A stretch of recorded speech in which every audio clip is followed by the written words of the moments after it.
In a time long ago, in the mystical valley of the moon's mirror, all living creatures enjoyed a life of perfect harmony.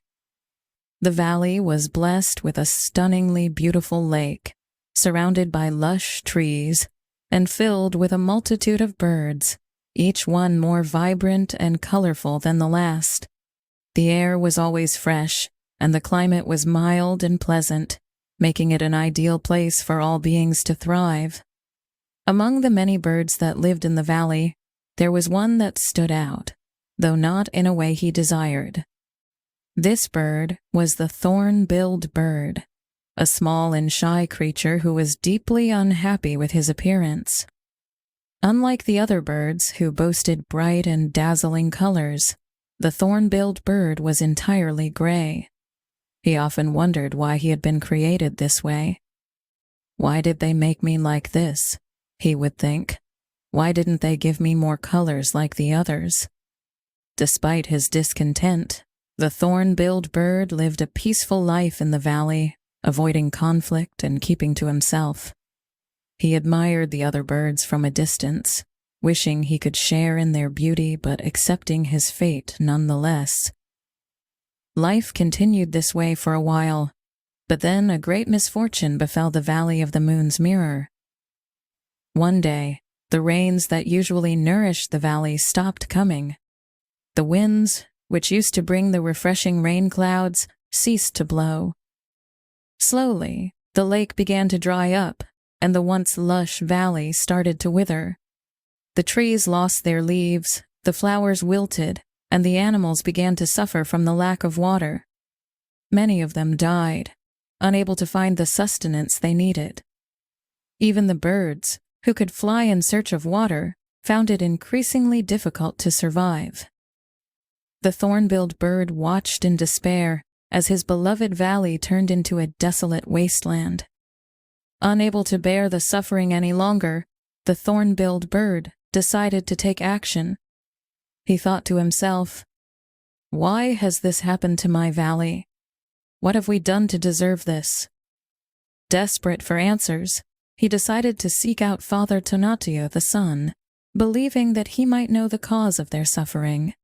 Summoning all his remaining strength, the thorn-billed bird took flight, soaring higher and higher until he reached the top of the clouds.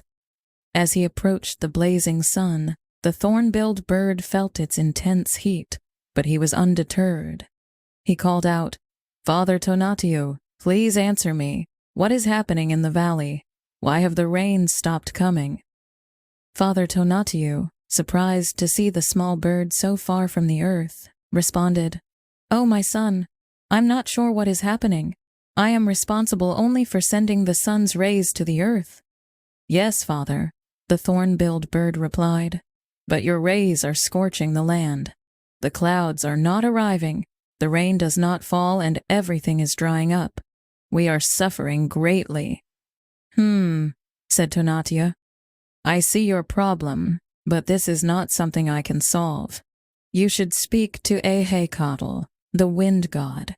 He is the one who carries the clouds and directs them to where they need to go. If the clouds are not coming, he will know why." "But how do I find him?" asked the thorn-billed bird, eager to set off on this new quest. "Follow the currents of the air," Tonatiuh instructed. "They will lead you to the highest mountains, where you will find Ehecatl." Determined to save his home, the thorn-billed bird thanked Father Tonatiuh and set off on his journey. He flew for what seemed like an eternity, his tiny wings growing weaker with each beat. Yet he pushed on, driven by the thought of saving his valley. Finally, after a long and arduous journey, he reached one of the highest mountains. The winds were fierce there, howling through the peaks, and in the midst of the storm, the thorn-billed bird found Ehecatl, busily directing the winds. Ehecatl was a large and powerful being, constantly in motion, commanding the winds to carry clouds, seeds, and rain across the land. Despite his hectic pace, the thorn-billed bird approached him and said, "Father Ehecatl, I come from the valley of the moon's mirror. The rains have stopped, and the valley is dying. Please, can you help us?" Ehecatl paused for a moment and looked down at the tiny bird. "The valley of the moon's mirror? Ah, yes, I remember. But no, I cannot send the clouds there. I am merely the one who directs them, but I do not control them." "Then who does?" asked the thorn-billed bird, his heart sinking. "Tlaloc, the rain god, controls the clouds," Ehecatl explained. "He is the one who decides where the rain will fall. If the valley is dry, it is because Tlaloc has chosen not to send rain there. You must speak with him." And so, the thorn-billed bird set off once again, this time to find Tlaloc, the god of rain. He followed a storm cloud, flying through thunder and lightning, until he reached the realm of Tlaloc, where the rain was being gathered into clouds. "Father Tlaloc," the thorn-billed bird called out, "I come from the valley of the moon's mirror. We are dying without water. Why have you stopped sending the rain?" Tlaloc, surrounded by swirling clouds and the sound of distant thunder, looked at the little bird with compassion. "I have nothing against your valley, my son," he said, "but I cannot send rain there because my wife, Calciotlicu, the goddess of terrestrial waters, has forbidden it. She is angry with the humans who live there." "Why would she be angry?" the thorn-billed bird asked, bewildered. Tlaloc sighed. "The humans in the valley have forgotten their responsibilities. They have been fighting among themselves, polluting the rivers, and neglecting the land. Chalchutlicu is protecting the valley by withholding the rain, hoping they will realize their mistakes. You must speak with her if you wish to change her mind." With renewed determination, the thorn-billed bird set off to find Chalchutlicu.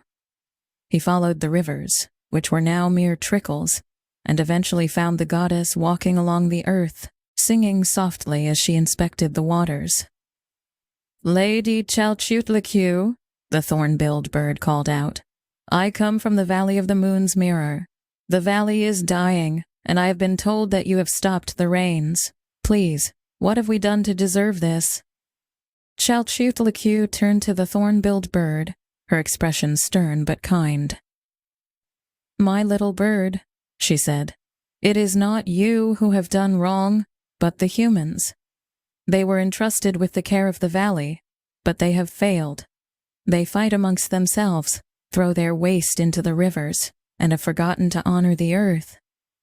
This is why I stopped the rain." "But lady," the thorn-billed bird pleaded, "without water, not only the humans but all the creatures in the valley will perish. Is there nothing that can be done?" Chalchutlicu softened at the bird's earnest plea.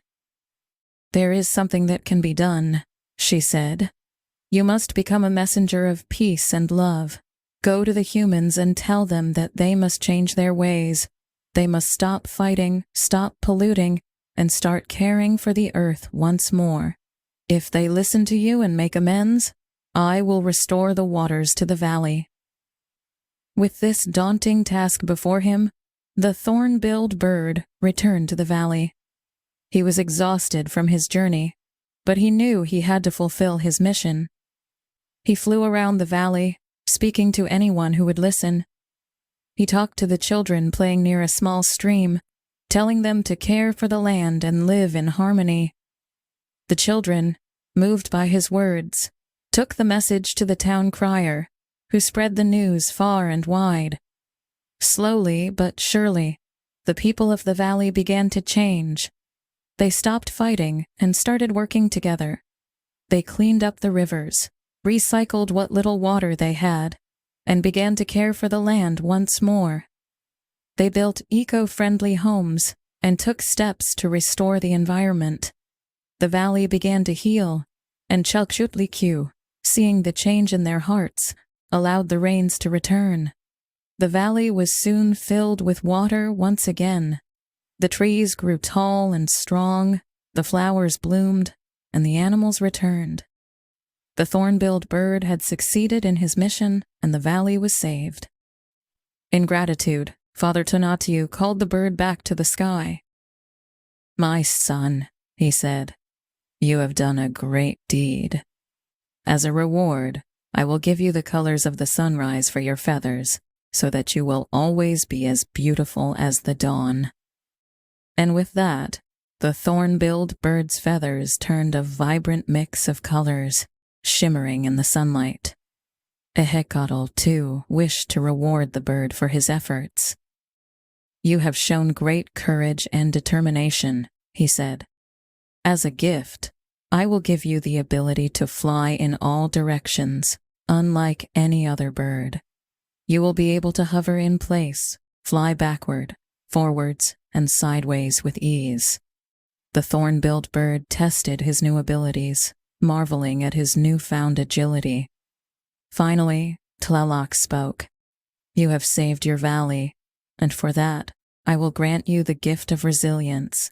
No matter how harsh the conditions, you will always be able to survive, finding sustenance even in the smallest of drops." With this blessing, the thorn-billed bird felt a new strength coursing through his body. When the thorn-billed bird returned to the valley, he was greeted with joy and admiration by all the creatures.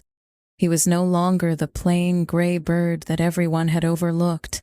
He was now the hummingbird, the most beautiful and agile of all the birds in the valley, a symbol of resilience, courage, and love. The valley thrived once more, and the people and animals lived in harmony, always remembering the lesson they had learned, that the earth must be cared for, and that peace and love are the true keys to happiness. The hummingbird, with his vibrant colors and swift movements, became a living reminder of this truth, and he was celebrated by all who lived in the Valley of the Moon's Mirror.